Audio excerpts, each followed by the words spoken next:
Hi, welcome to Only Seniors. I'm your host, Tom Callahan.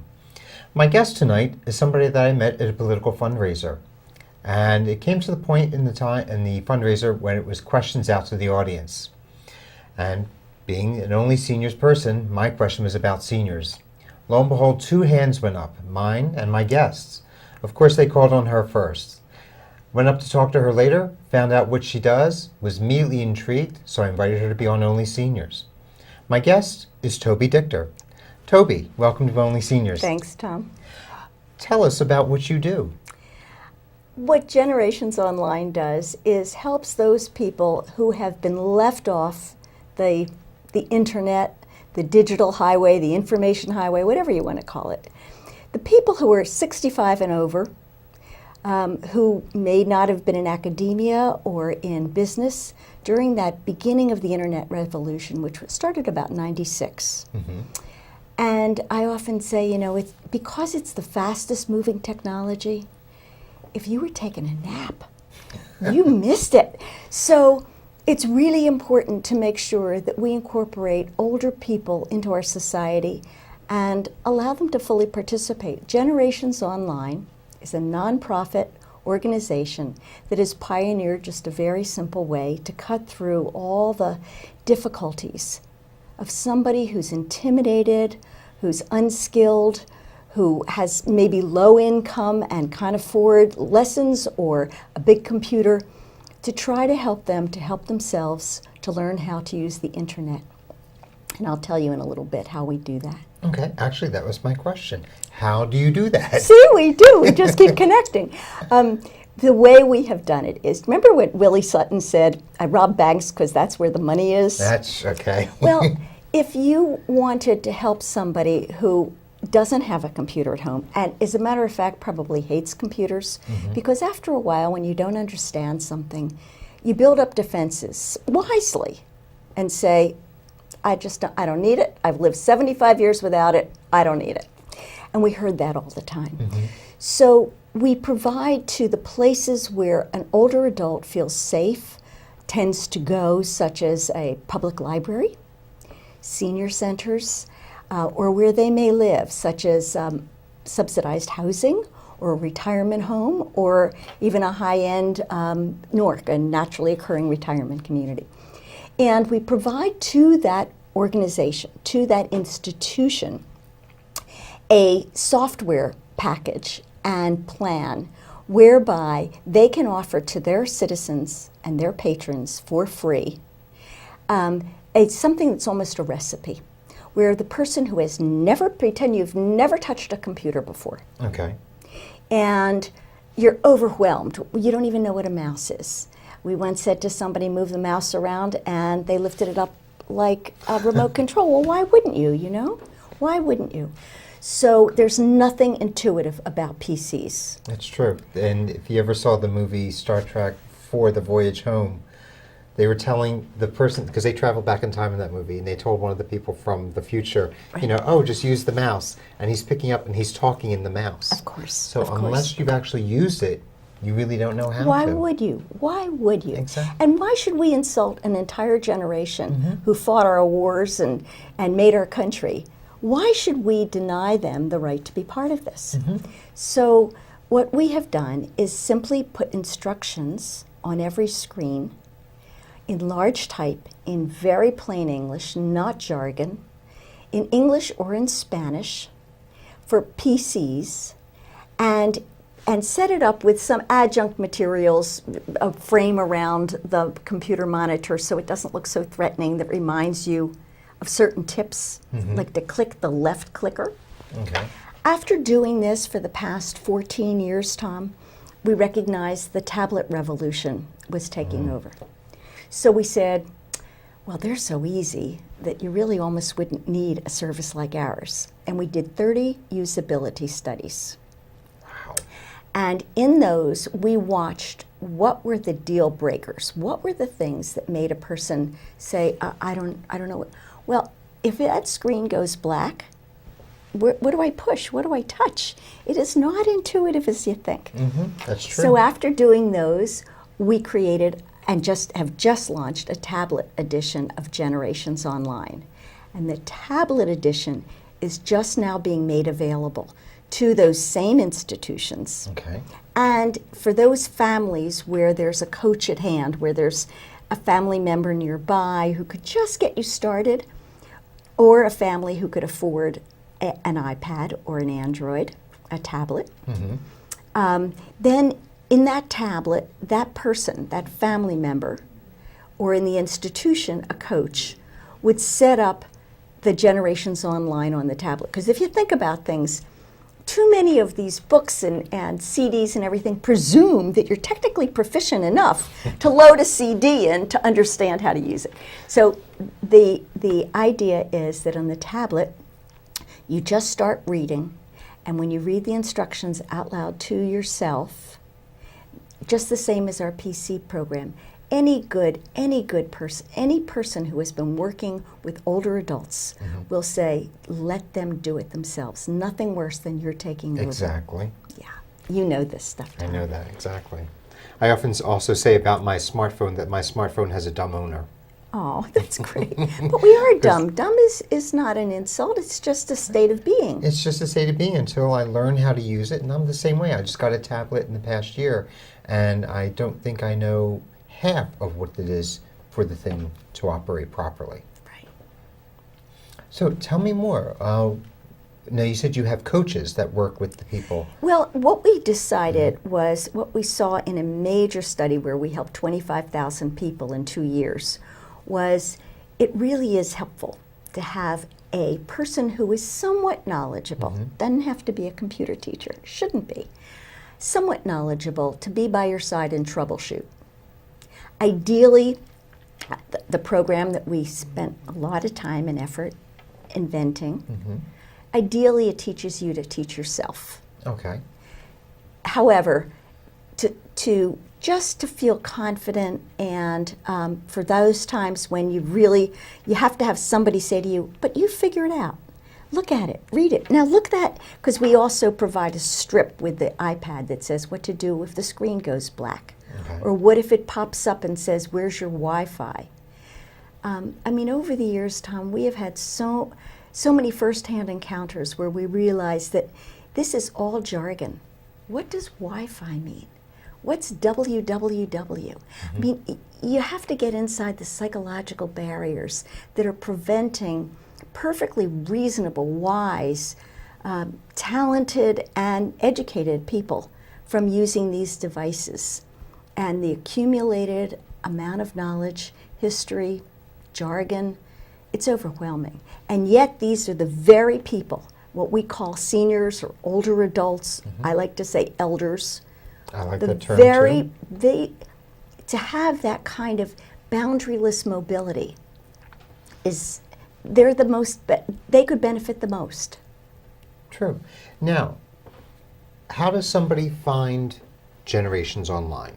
The app for the tablet, you can just go to iTunes and just say Generations Online. It's a plural, generations, second word on, third word line. And a family could help a relative with that. If it's an institution, we provide a whole turnkey program, a whole set of materials, a lot of tracking. And if you are the head of a senior center or a public library, a church, or HUD housing or a retirement center, the contact information is very simple. You just reach us and we'll take it from there and provide it. There is a cost to an institution because it's unlimited licenses for as many iPads as they want. And it's a whole slew of materials and ongoing tech support. And that's $150. But That's that really very doesn't reasonable. break. I know. We do depend on grant support. We've been fortunate. Yeah. Now, how long has Generations Online been around? When was it We founded? started in the year 2000, September 7th, the year 2000, we launched Generations Online at a senior center with the U.S. Secretary of Commerce, because it's the Commerce Department who at that point had been in charge of broadband technology, and it was a brand new thing, the internet and digital. And so they had a digital divide initiative. Norman Mineta came to, we're based in Philadelphia, but we're national. Mm-hmm. And he came with the mayor, and he launched it as the Digital Inclusion Initiative. And that was very warming. Mm-hmm. And so that's when we started, and that was 14 years ago. And what was the impetus? What was the seed to this? Where did you get this idea? It's amazing. Well, it's really pretty simple. If you say, how could we overcome the barriers to use? So the barriers are access, skill, Mm-hmm. and intimidation. And I would maintain biblically the greatest of these is intimidation. And so skill, put instructions on every screen and make them simple. You do not have to teach a person 16 different ways to accomplish a task. That's true. Teach them one. They'll own it, just the way I'm sure you don't use all the functionality of your phone right now. No. Right? So that's skill. Access, that's why we work with institutions that serve seniors in a safe and helpful environment. And intimidation, in the PC version, the 4 applications included sharing memories with 4th graders, which are just delicious to read. In the tablet version, I have to say what we have learned is there is such an excitement because the learning moves so fast and it is so easy that it engenders its own excitement. But in the tablet version, I can actually show it to you. The applications include email, photography, getting apps, searching, okay. and using the device. So it rides on its own melting. People are excited about it. Okay. Show us. What are some of the things it does? Okay, so you would see Generations Online, Mm-hmm. Welcome. It's tablet help for older beginners. Okay. The key to using a touch screen is tapping. So then it tells you, tap the logo on the right. Hint, to tap, lightly touch with the ball of your index finger one time. So there are things we all take for granted, Mm-hmm. but it's the ball of your finger one time. Wow. Congratulations, you can tap dance. So there's a lot of reinforcement. Don't worry if it took you a few tries to tap your way to this page. Soon you'll be tapping like Gene Kelly. Now that's an inside joke Mm-hmm. for some of us, right? And so there's big icons. You can see the word next is very large. And these are the 4 applications. This is to start to learn the device and then continue to connect to anything on the web. Even learning what the web is a, there's what's so familiar to so many people, Mm-hmm. to almost half of people who are 65 and over, and more than 2/3 of people who are 75 and over. It's an anathema. They don't understand it. So connect to anything on the web, then we have to explain what the web is. And if this is your first time using a tablet, this is searching the web. On your tablet is the home screen. Is there a symbol that looks like a compass, similar to the one pictured here? And it goes on. It always has instructions. What we always say is the web is like the world's largest library, but all the books are on the floor. So you need, so those are the 4 functions. It's great. I mean, for our audience can see it. I mean, like you said, it's the basics, the webs, email, and more. So it not only does it teach people how to use it, but it also encourages people reaching out for information on the web, getting people to get in touch via email. I mean, it's bringing generations together. Because a friend of mine told me the story of how she recently taught her mom how to Skype. Right. And I'm sure that FaceTime is in there. This That's right. is just one step in that whole thing of bringing people out and online together. How many people have you helped so far with this? I mean, 80,000. 80,000. How many states are you in? 49. Wow. What's the one state you're not in yet? Hawaii. Come on, Hawaii. But, yeah, I know. Where is it? Did you see this going even further? I mean, not only just Hawaii, but do you see it? We're registered in all the EU countries, Tom, and it is a global issue. Frankly, if we get as many people on as need to be on, our job is done. It's not like we're trying to build an empire. We're just trying to get in at this wedge of time when there's a haves and have-nots, and the have-nots are truly disadvantaged. So where we see it going is if we could actually make sure that anybody who needs the help knows about the help, knows that you can get a place where your grandfather or your mother could actually help herself. That would be a big boost. We would love to see it in all the institutions and public libraries because there are a lot of people who don't own these devices and could never afford them. True. And increasingly there are loaner devices or they're public access devices. So that's a big help. It's true. It's, especially with all the things now that are going online, you see Social Security. They're no longer issuing checks. It's all direct deposit. And banks are now charging people to send a statement. And they're, That's right. we are kind of, as a society, forcing people to go online. And as you said, there's a large group that can be disenfranchised as a result. Absolutely. Social Security came to us and asked us to help simplify 3 applications that they did. Medicare came to us, and so Part D, when you have to re-enroll for drugs, these were simple things that we did on the PC. Increasingly, I couldn't agree with you more. It's an assumption that everyone is online. And I remember in one focus group I asked an elderly woman what she thought of when she saw at the end of a TV show, www, find more on www. And she says, it means I'm never going to see it. Oh, it's just not. But now, was she one of the ones that you were able to teach? Yeah. Yeah. It is easy to teach if you get into the psychology of you don't have to teach everything. You have to make it 1, 2, 3 simple, and the instructions have to remain on the screen. That's where I think we're a little different from most programs that I've seen. That just because you taught me last Monday doesn't mean I'm going to remember it this Monday. Exactly. It's one of the things whenever I work with a community and helping them to market themselves, I'm very adamant about always making sure that they have a website, that there's a home key on that website that's big, that people can get back to, especially for the seniors.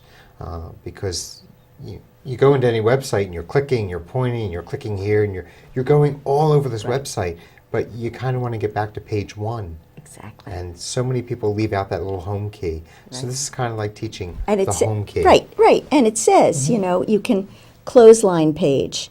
And to continue to the next page, tap on the green button. You can always tap on the word help, tap on the previous page. You have to give that instruction too. We can't just assume that people understand this same, it's not only the jargon, but it's almost the navigational modalities that we're kind of used to, that something blue is going to, and underlined is going to be a link. There's nothing we grew up with in 3rd grade in 1942 that said that, right? No, this was beyond compare of what was out That's back right. then. That's right, Don. That's funny. A friend of mine has a nephew who, when he was 13, my friend showed him a record album, a vinyl record album. And here's his 13, he says, well, how does the laser read that? So you look at this whole generation that has gone beyond, they understand the new technology now. But you have people, the older generation, who are still looking at that vinyl record and thinking. My little 5-year-old granddaughter thought somebody had deleted her coloring page in her book because she couldn't find it. Now, you have grandchildren, okay? And how old are they? 3 and 5. 3 and 5. And they probably understand a lot of technology already, don't they? When the little 3-year-old went to a museum, he went like this to try to touch the pictures to make them move. Oh. So this is saturated, but it's another point, and we often tell people who ask for advice that when when somebody is trying to get an older relative to use a computer or the internet, realize that all this kind of interactivity is not anything that we grew up with. So the number one issue is they're afraid they will break it. True. And do not let your grandchildren show you how to use it, because it furthers that intimidation, that embarrassment and humiliation that my 5-year-old can do it and I can't. So the pride that says, hey, Johnny, I just did it and want to Skype so you can tell me about your day at school, that's a joy. That's very true. Now, one of the other things we want to talk about is the Technology and Aging seminar that's coming up here in Princeton. It's going to be on November 1st here at the Susan Patterson Building in the center of Princeton. You, I understand, are the keynote speaker to the event. That's right. What will you be speaking about? I think that we need to set the stage. And for me, the whole idea of what this technology can do is release some independence. So I think in order to just sort of tee things up, we want to remind people of what their options are going to be and how they should view it, how you look at it, how you assess it. Don't get too close to figuring out, is it this widget or that widget? Oh, I'll never be able to do this. It's just like anything else in life. And we're talking about people who have lived 6, 7, 8 decades. We didn't get here by being dumb. That's true. So to reinforce the idea that at this seminar on that particular day, and there will be others, I'm sure, that say, here's a panoply of what you can see. It's everything from telemedicine to telehealth, which are different, to robotics, to passive to active kind of technologies. Think about it in the broader picture, and that's what we're going to try to do to set the stage. Good. Well, I'm also going to be running a workshop there, and just a little bit of cross-promotion with the Princeton Senior Resource Center. The Senior Resource Fair is going to be on Saturday, November 1st from 8:30 to 1 right here at the Susan Patterson Building. Please come. You'll get a lot of workshops. I know I'm doing one on social media and how it's affecting people's lives and what they can expect from it. Tobey will be doing, of course, her keynote speech there, and they're going to be pulling in a lot of great resources. So if the tablet or the computer intimidates you, now's the time to get over the intimidation. Come on in. Tobey, tell us more about where they can find you. Well, if you are in digital denial, you yourself, and you want to know more about it, 215-222-6400. That's an old-fashioned phone number. If you have someone or you are someone who uses the internet, it's generationsonline.org. It's a nonprofit, and we will be happy to respond to you. They're on that website, which is the home website. That's not the software. Generationsonline.org is sort of our corporate explanation, our brochure online. And it will also give statistics about elders and the internet. Oh, wow. A lot of the news stories, this has been covered by some of the major mass media. Ways to contact us and ways to just sign up if you're interested, and then we'll have a dialogue. So, yeah. Great. Well, once again, I'd like to thank my guest, Tobey Dichter, from Generations Online, generationsonline.org.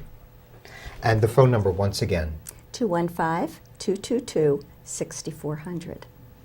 Thank you for joining me. Thanks, Tom. I'm Tom Callahan. This is Only Seniors. We look forward to seeing you again next time.